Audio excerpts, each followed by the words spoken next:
Hallo, welkom op mijn kanaal Lalla de Mol. Lalla de Mol is voor wie Nederlands leert. Vandaag hebben we het over het voltooid deelwoord, of toch de basis ervan. Aujourd'hui donc, nous allons voir le participe passé en néerlandais, ou du moins les bases du participe passé, de la formation du participe passé. Déjà, c'est quoi un participe passé? En fait, quand nous avons par exemple un passé composé, c'est un verbe qui est conjugué en deux parties et c'est la deuxième partie. Ici, en néerlandais, nous avons par exemple Ze zijn naar huis gefietst. Gefietst, la deuxième partie de la conjugaison, est ce qu'on appelle le participe passé, ou donc en néerlandais het voltooid deelwoord. Deuxième exemple, tweede voorbeeld. Gisteren heb ik gestudeerd. Gestudeerd, la deuxième partie est ici le participe passé, het voltooid deelwoord. Hoe maak ik een voltooid deelwoord? Comment dois-je former ce participe passé? Er zijn 4 stappen. Il faut suivre 4 étapes. Stap 1, ou donc première étape. La première question que je me pose, c'est est-ce que mon verbe est une exception? Est-ce que mon verbe se trouve sur la liste des verbes forts, la liste des exceptions? On va tout de suite voir un exemple.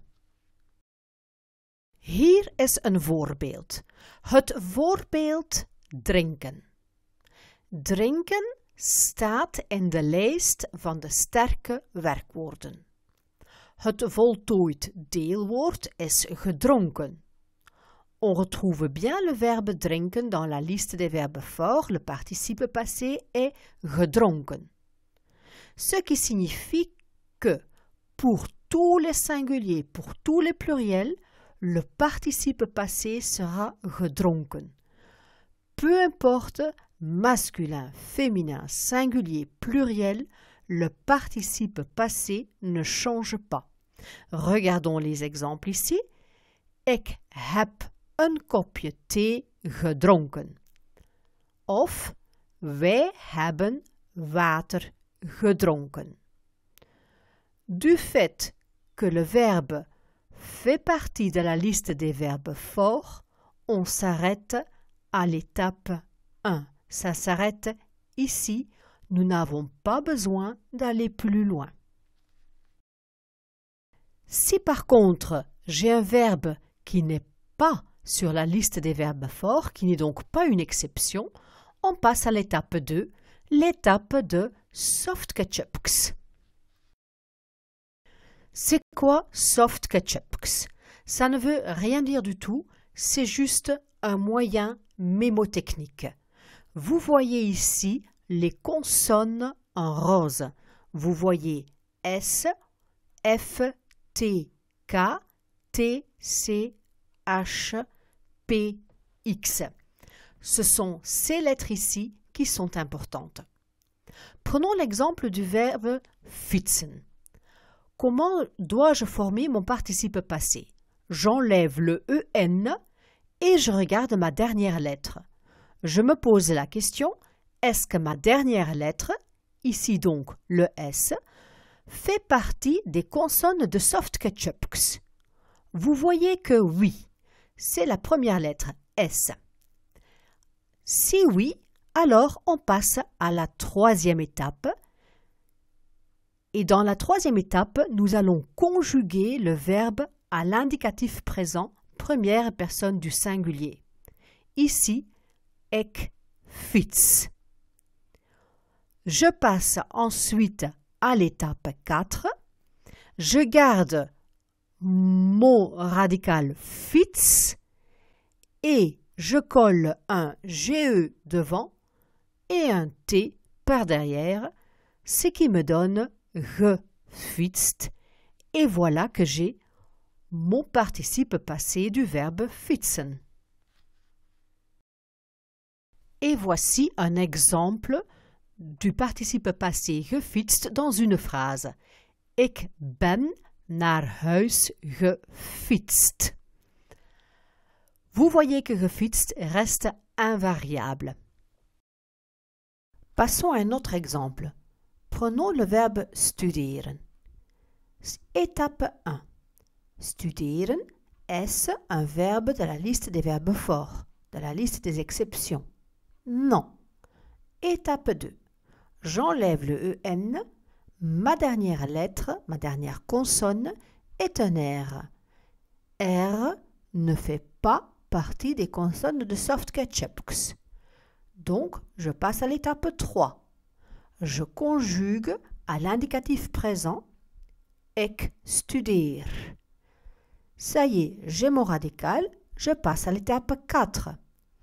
Pour former le participe passé, je mets GE devant et D derrière quand il s'agit d'un verbe qui ne fait pas partie de Soft-Ketchups. Et voici un exemple avec toute la conjugaison. Par exemple, ik heb gisteren gestudeerd. Vous voyez que pour toutes les personnes, le participe passé est identique, gestudeerd. Attention, ne vous laissez pas induire en erreur. Regardons ici 4 exemples de verbes. Aucun de ces verbes ne figure sur la liste des verbes forts, la liste des exceptions. On passe donc à l'étape 2. On enlève le EN.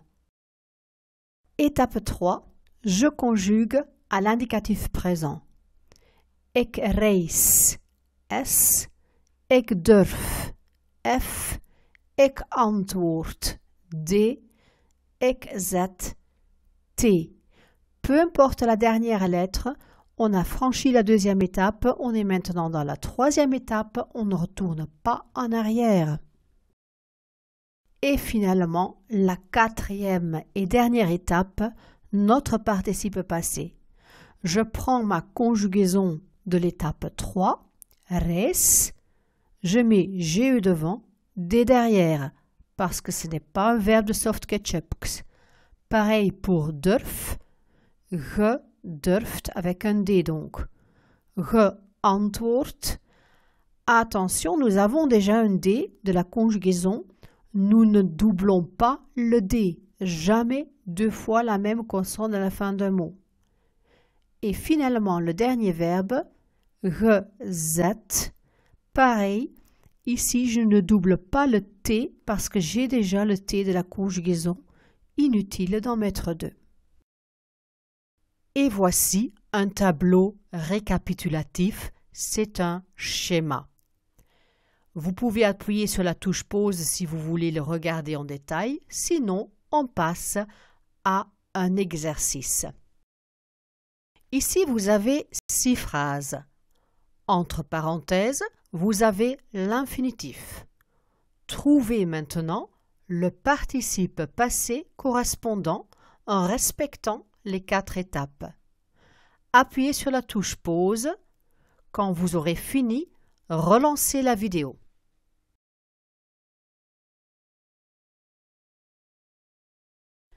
En hier heb je de oplossing van de voltooide deelwoorden. Zo, dit was een video over de basisvorming van een voltooid deelwoord. Uiteraard hebben we nog niet alles gezien, maar wel de basis. Vond je de video nuttig? Like hem dan, zet een duimpje, abonneer je mocht je nog niet geabonneerd zijn. Op dit kanaal Lala de Mol vind je meer video's over grammatica, maar ook podcasts. Alle commentaren zijn welkom, alle positieve, constructieve commentaren zijn welkom. Ik hoor het graag. Dankjewel voor het luisteren en graag tot een volgende video.